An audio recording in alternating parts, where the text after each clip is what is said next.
ज्ञानतिमिरन्धस्य ज्ञानाञ्जनशलाकया चक्षुरुन्मिलितं येन तस्मै श्रीगुरुवे नमः। श्रीचैतन्यमनोभीष्टं स्थापितं येन भूतले स्वयं रूपः कदा मह्यं ददाति स्वपदान्तिकम्। श्रीकृष्ण चैतन्य प्रभु नित्यानंद श्री अद्वैत गदाधर श्रीवासदि गौर भक्त वृंद। हरे कृष्णा कृष्ण कृष्णा हरे हरे, हरे राम राम राम हरे हरे। हरे कृष्णा। भौतिक विश्व में जब हम जन्म लेते हैं तो जब तक भगवान की भक्ति में नहीं आते हैं तब तक हमारा जीवन हमारे अच्छे और बुरे कर्मों के आधार पर चलता है। इस विश्व के जितने भी मनुष्य जीव हैं उस सब लोगों का जीवन एक प्रकार से अशुभ है, क्योंकि वो कुछ कर्म करते हैं उनका फल भोगते हैं, अच्छा कर्म करते हैं अच्छा फल भोगते हैं, बुरा कर्म करते हैं दुख भोगते हैं। और दोनों का परिणाम बहुत ही क्षणिक होता है, कुछ समय के लिए होता है। सुख भी बहुत देर टिकता नहीं है, दुख का परिणाम भी कुछ समय के लिए रहता है। लेकिन ये सब अशुभ खाते में आता है। शुभता या ऑस्पिशियसनेस हमारे जीवन में तब आती है जब हम श्री कृष्ण भगवान के साथ संपर्क करते हैं। और जो जीवन श्री कृष्ण के साथ संपर्क में है, उनसे संलग्न है, उनसे जुड़ा हुआ है, जिस जीवन में विचार, वाणी और आचार श्री कृष्ण से संबंधित हैं, उसमें पूर्णतः शुभ घटनाएं घटती रहती हैं। हम सब लोग ऑस्पिशियस इनऑस्पिशियस शुभ अशुभ बातों की चर्चा करते हैं कि दिन में ये घड़ी शुभ है, ये घड़ी अशुभ है, ये कार्य शुभ है, ये कार्य अशुभ है, ये कार्य सूची है, ये कार्य अशुचि है। ये सब गणना तब तक चलती रहती है जब तक जीव भगवान से अलग रहता है। एक बार भगवान के साथ जुड़ गया तो उसका जीवन पूर्णतः शुभ हो जाता है।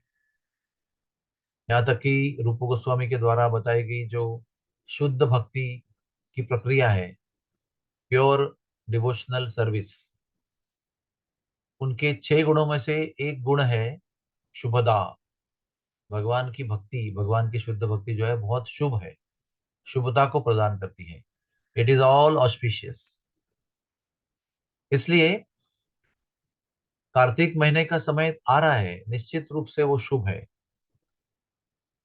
लेकिन हमें देखना यह है कि जिनका जीवन भगवान के साथ जुड़ा हुआ है, वो कार्तिक हो या न हो, वो शुभ ही रहता है।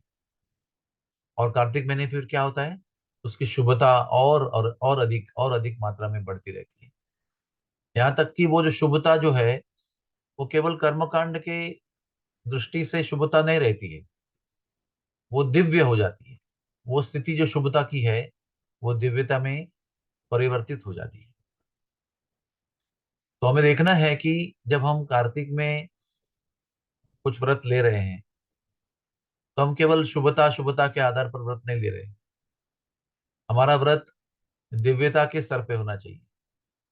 और हमारा व्रत जो है वो शुभता से उठकर दिव्यता में कब जाएगा, जब हम केवल श्री कृष्ण के प्रेम के लिए, श्री कृष्ण के संतुष्टि के लिए, श्री कृष्ण के आनंद और समाधान के लिए निरपेक्ष होकर अगर हम व्रत पालन करते हैं तो हमारी सारी शुभता जो है वो दिव्यता में परिवर्तित हो जाएगी।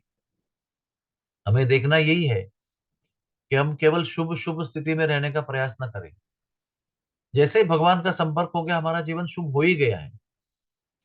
अभी चुनौती यह है कि हमें दिव्य स्तर पर कैसे रहना है, हर समय हर क्षण आने वाले जीवन के जितने भी अब्जावधि पल हम जिएंगे वो कैसे दिव्य स्तर पे रहेंगे, ये हमें देखना है।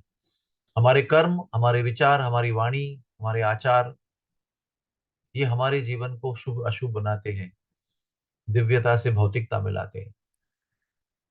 तो चैलेंज ये है कि हम नित्य अपने विचार के आधार पर, हमारे वाणी के आधार पर, और हमारी क्रिया, हमारे कर्म, हमारे आचार के आधार पर सदैव दिव्य स्तर पर स्थित रहें। और दिव्य स्तर पर जब आदमी, मनुष्य स्थित होता है या स्थिर हो जाता है, उसके जीवन में कोई भी कष्ट होगा तो भी वो दिव्यता के स्तर पर ही उसका अनुभव करता है।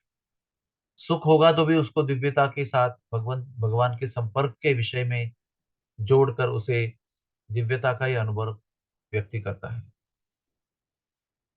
इसलिए उसको एब्सोल्यूट प्लेटफॉर्म कहते हैं। एब्सोल्यूट का अर्थ है परम सत्य, जिसमें कोई दुविधा नहीं होती है, जिसमें कोई द्वंद्व नहीं होता है, जो त्रिगुणातीत होता है, कालातीत भी होता है। तो ये सब मनुष्य जीवन में सुविधा दी गई है।